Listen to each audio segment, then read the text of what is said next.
को प्रस्तुत करने वाले अर्थोपेक्षकों की संख्या कितनी है? 5।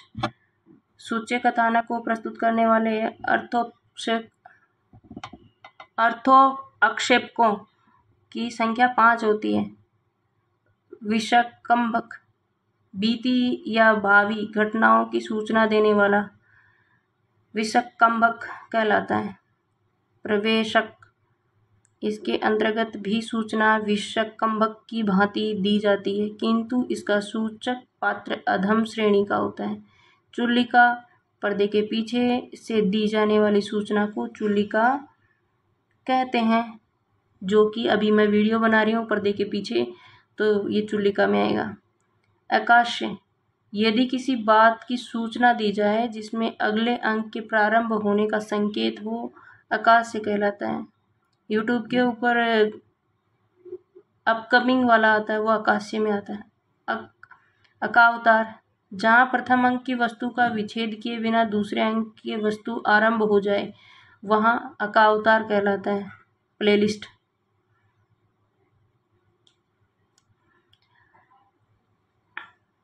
कंकन किंकिन नुपुर धुनि सुनी, कहत लखन सन राम हृदय गुनी में कौन सा काव्य गुण है? माधुर्य। उपयुक्त पंक्ति में माधुर्य नामक काव्य गुण है जो सुनने में मधुर लगे, अर्थात जहाँ पर कर्ण कटु, वर्ण कठोर, वर्ण संयुक्त, वर्ण व द्वितत्व वर्णों को छोड़कर संगीत के समान मधुर ध्वनि का प्रयोग हो, जिसमें लंबे समासों, लंबे अनुप्रास वाले पदों का प्रयोग न हो, वहाँ माधुर्य गुण होता है। जिसमें श्रृंगार करुण शांत होता है। इसमें चित्त की धृति अवस्था में वैदर्भी रीति, उपनागरिका वृत्ति होती है। पांडव की प्रतिभा समलेखो, अर्जुन भीम महामति देखो। इसमें काव्य का कौन सा दोष है? काव्य का कौन सा दोष है? शब्द दोष। उपयुक्त पंक्ति में शब्द दोष वर्णों अथवा शब्दों के प्रयोग में असावधानी होने पर, जब अर्थ का बोध होने से पहले दोष जान पड़े, वहाँ पर शब्द दोष होता है। शब्द दोष निम्नलिखित है: श्रुति कटुत्व दोष, च्युत संस्कृति दोष, अश्लीलत्व दोष, क्लिष्टत्व दोष, सब कोउ जानत तुम्हें सार जगत जहान मैं काव्य का कौन सा दोष? पुनरुक्ति दोष। सब कोउ जानत तुम्हें सारे जगत जहान में काव्य का पुनरुक्ति दोष है। उपयुक्त पंक्ति जगत और जहान एक साथ प्रयोग हुए हैं, दोनों का अर्थ संसार होता है, इसलिए यहाँ पुनरुक्ति दोष है। व्यंजना शब्दशक्ति का संबंध किससे है? व्यंजना शब्दशक्ति का संबंध व्यंग्यार्थ से है।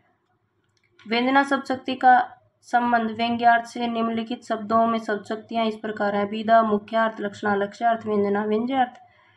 जब सिंह तलवार लेकर उतरा तो गीदड़ भाग गए। इस वाक्य में कौन सी शब्दशक्ति है? लक्षणा। उपयुक्त वाक्य में शब्दशक्ति अर्थात जब सिंह तलवार लेकर उतरा तो गीदड़ कायर भाग गए। यहाँ सिंह का लक्षण वीर में है, गीदड़ में लक्षण कायर में आरोपित हो रहा है, इसलिए लक्षणा शब्दशक्ति है। भारतीय नाट्य शास्त्र की दृष्टि से नाटक का उद्देश्य है रसास्वादन। भारतीय नाट्य शास्त्र की दृष्टि से नाटक का उद्देश्य रसास्वादन है। नाटक काव्य का एक रूप जो रचना श्रवण द्वारा ही नहीं अपितु दृष्टि द्वारा भी दर्शकों के हृदय में रसानुभूति करती है, उसे नाटक का दृश्य काव्य कहते हैं। नाटक के श्रव्य काव्य से अधिक रमणीयता होती है। श्रव्य काव्य होने के कारण यह लोक चेतना से अपेक्षाकृत अधिक घनिष्ठ रूप से संबंध है। नाट्य शास्त्र में लोक चेतना को नाटक के लेखन और मंचन की मूल प्रेरणा माना जाता है। संगत युग्म का चयन, काव्यालंकार सूत्र वामन, काव्य प्रकाश मम्मट, काव्यादर्श दंडी, काव्यालंकार सूत्र वामन, काव्यालंकार भामह। अधोलिखित पंक्तियों में शब्द शक्ति आए जोग सिखावन पांडे, परमार्थी पुराणनी लादे। बंजारे टाडे। व्यंजना ओए जोग सिखावन पांडे परमार्थी पुराणनी लादे। जो बंजारे टाडे उपयुक्त पंक्ति में व्यंजना शब्द शक्ति है। शब्द के जिस व्यापार से उसके माधुर्य और लक्ष्यार्थ के से भिन्न भिन्न किसी विशेष और या गंभीर या गूढ़ अर्थ का बोध होता है उसे व्यंजना शब्द शक्ति कहते हैं। इसमें से कौन सा आचार्य अलंकार सब संप्रदाय में सम्मिलित नहीं है? कौन सा अलंकार संप्रदाय में सम्मिलित नहीं है? विश्वनाथ। आचार्य विश्वनाथ अलंकार संप्रदाय से संबंधित नहीं है, यह रस संप्रदाय से संबंधित आचार्य है, जबकि दंडी भामह उद्भट अलंकार संप्रदाय के आचार्य हैं। काव्य दोषों की सर्वप्रथम वैज्ञानिक व्याख्या प्रस्तुत करने वाला ग्रंथ है काव्यालंकार। काव्य दोषों की सर्वप्रथम वैज्ञानिक व्याख्या करने वाले ग्रंथ काव्यालंकार। काव्यालंकार के रचयिता भामह हैं। भामह कश्मीर के निवासी थे। इनके पिता का नाम रसकील गोमी तथा भामह ने काव्यालंकार नामक ग्रंथ की रचना की जो 6 परिच्छेदों में विभक्त है। काव्य हेतु संबंधी प्रस्तुत पंक्तियों के रचयिता शक्ति निरूपण, लोक शास्त्र, काव्य वेक्षणात्, काव्यज्ञ शिक्षणाया अभ्यास है इति हेतु उस स्तुत भवे मम्मट की है। इतनी खतरनाक लाइनें लिखी हैं यार, याद होने का तो कोई चांस ही नहीं। मम्मट का जन्म कश्मीर में हुआ तथा इसके पिता का नाम कैयट था। इनका समय 11वीं सदी का उत्तरार्ध स्वीकार किया जाता है। मम्मट ने काव्य प्रकाश नामक ध्वनि विरोधी ग्रंथ की रचना की है जिसमें कुल 10 उल्लास अध्याय हैं। अधोलिखित आचार्यों के अनुसार काल कर्मानुसार आरोही क्रम। आरोही क्रम क्या है? ऑप्शन नंबर ए दंडी, वामन, मम्मट, विश्वनाथ, जगन्नाथ। दंडी 7वीं शताब्दी उत्तरार्ध, वामन 8वीं-9वीं शताब्दी के बीच और मम्मट 11वीं शताब्दी, विश्वनाथ 14वीं और जगन्नाथ 17वीं के मध्यम। दंडी 7वीं, वामन 8वीं 9वीं 10 और 11वीं में, मम्मट विश्वनाथ 14वीं और जगन्नाथ 17वीं शताब्दी के मध्य भाग। 10 रूपक किस प्रकार का ग्रंथ है? नाटक संबंधी। 10 रूपक नाटक संबंधी ग्रंथ है। धनंजय ध्वनि विरोध आचार्य थे तथा 10 रूपक नामक ग्रंथ की रचना की। 10 रूपक में 4 प्रकाश तथा लगभग 300 कारिकाएं धनंजय के भ्राता धनिक ने 10 रूपक का टीका अवलोक नाम से लिखी है। निम्नलिखित में काव्य दोष कौन सा नहीं है? कौन सा नहीं है? घनत्व नहीं है। घनत्व काव्य दोष का उदाहरण नहीं है, जबकि अन्य काव्य दोष के अंतर्गत आते हैं जो निम्न है। श्रुति कटुत्व, सुनने में रसहीन श्रुति कटुत्व दोष होता है। वामन ने इस कष्ट का नाम दिया है, इसे कष्ट का नाम दिया है। केशवदास नोक झोंक, नेझोंक कर्ण, नेझो कर्ण कटु दोष, नेझो कर्ण कटु दोष का है। किसने? केशव ने। उदाहरण सिद्धार्थ गए सिद्धार्थ कुमार, सिद्धार्थ पद में यही दोष। संस्कृति व्याकरण द्वारा असम्मत शब्दों का प्रयोग। मरम वचन सीता जब बोला, हरि प्रेरित लक्ष्मण मंडोला। सीता स्त्रीलिंग के साथ बोला, क्रिया रूप असंगत है। क्लिष्ट तत्व अन्य दुर्बोध शब्द का प्रयोग। कहूँ संप्रेष प्रकट कोई करई, के ही छाया कवि मति अनुराई। यहाँ शब्द ध्वनि सिद्धांत में प्रयुक्त कवि परंपरा के अर्थ में है, सामान्य छाया के अर्थ में नहीं। निम्नलिखित आचार्यों को उनके ग्रंथों के साथ सुमेलित कीजिए। अभिनव धवन्यालोकलोचन, राजशेखर काव्य मीमांसा, मम्मट व्यक्ति विवेक, महिम भट्ट व्यक्ति विवेक, भोजराज सरस्वती कंठावरण, भोजराज सरस्वती कंठावरण, मम्मट काव्य प्रकाश, अभिनव गुप्त ध्वन्यालोक लोचन, राजशेखर काव्य मीमांसा, महिम भट्ट व्यक्ति विवेक, भोजराज सरस्वती कंठाभरण, मम्मट काव्य प्रकाश।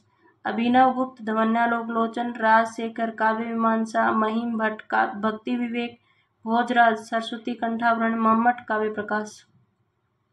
मुख्यार्थ हतिदोष काव्य दोष का यह लक्षण किस आचार्य का है?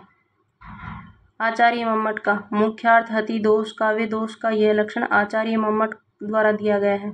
इन आचार्यों द्वारा दिए गए काव्य दोष के लक्षण इस प्रकार हैं। किस प्रकार? आचार्य वामन गुण विपर्ययात्मनो दोषा, आचार्य भट्ट दोषा न अत्यर्थतो ग्राहा, आचार्य विश्वनाथ रसापकर्षा दोषा, आचार्य विश्वनाथ रसापकर्षा दोषा, भरत दोषा न अर्थांतो ग्राहा, वामन गुण विपर्ययात्मनो दोषा।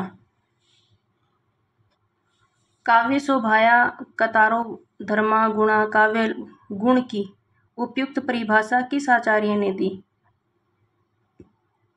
आचार्य वामन।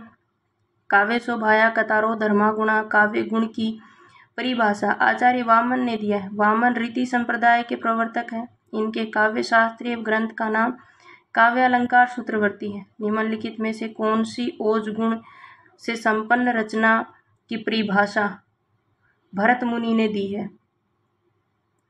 समासबद्ध पदों से युक्त विविध एवं विचित्र उदार गुणों से संपन्न रचना आचार्य भरत मुनि ने ओज गुण संपन्न रचना की परिभाषा इस प्रकार दिए हैं। समासबद्ध पदों से युक्त विविध एवं विचित्र उदार गुणों से संपन्न रचना ओज गुण वाली होगी।